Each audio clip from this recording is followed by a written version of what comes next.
Sunday matinee edition of KnicksFanTV Live, Knicks postgame live, presented by Prize Picks.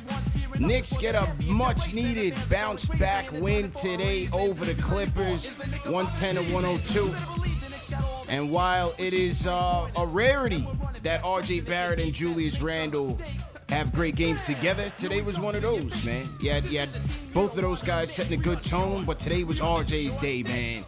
28 points, 14 rebounds, 6 assists. Broadway Barrett was in his bag once again. Give him the keys, Tibbs. This is our guy. Clippers hung in there tight, but Knicks did just enough to get the W and seal the victory, man. 110-102.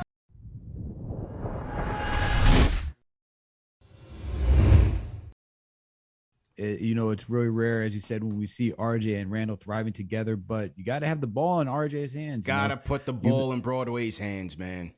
We've been saying it this entire time. RJ has been showing that he's so dynamic. He's able to score. He really sets the pace. Once you get him going, it really opens it up for everybody else, especially since he's been more willing to drive into the lane and start to dish it out as well. Yeah. You saw, as Tom Thibodeau mentioned too during the games, when you have him and Randle being able to drive and attack the paint, it opens it up for everybody else, and everyone is able to fall into place. And RJ did just that. And then Randle started to do that as well. So when you have both of them making it lives a lot easier for guys like Evan Fournier, Alec Burks, even Quentin Grimes and Emmanuel quickly when they're on the court. It's such a huge difference, but gotta give the ball to RJ, man. That's first and foremost. Yeah, man. As you said with this Clipper team, they did have a nice come from behind win in Philly against MVP candidate in Embiid. They fought the Nuggets tough in Denver. Clippers on themselves on a long road trip, and just put up 139 points on the Pacers. So this Clipper team can get hot and can get dangerous. So as we saw today, they were able to find their offense.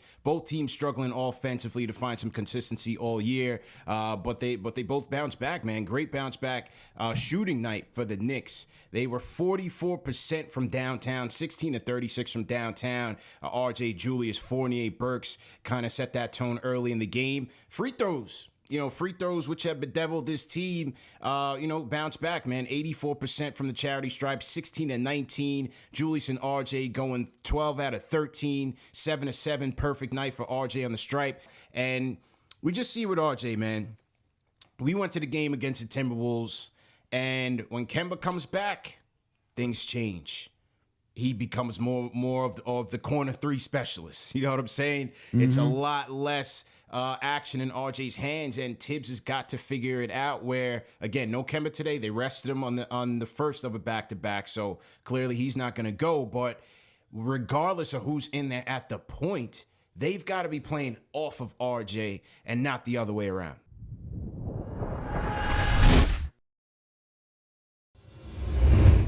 This is now the 5th time this season that RJ Barrett and Julius Randle scored 20 points or more in the game. And now they're 4-1. So I continue to say, let's look at, and if you look at the other games, it's been a consistent theme. RJ's the focal point and Randle's fitting right in. So there is now 5 games, 4-1 record of evidence of a potential blueprint on how this team may be able to get off this inconsistent rut. Mm-hmm. But it's, the things are going to have to fall into place because there's the Kemba factor, right? Yep. Tomorrow, Kemba may be back. And what will that mean? Does that mean that RJ goes back to standing on the corner, RJ? And this is the dilemma. This is why I've been saying, I would just wave Kemba. It's nothing personal. They got to scrap it, man. They got to love scrap the guy, bro. My best friend is close with Kemba, so there's some, I have relationships there. So this is the Knicks. So this is, this is a business, and you have to make the best decisions for the team.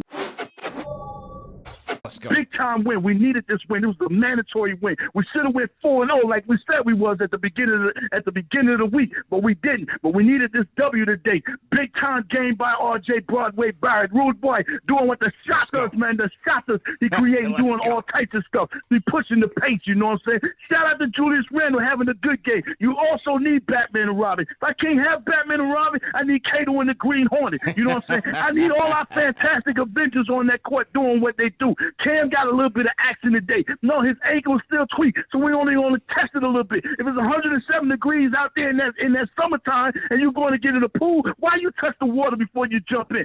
Everybody, matter of fact, you need to start pushing that button for RJ, you know what I'm saying? Push that button. Oh, man.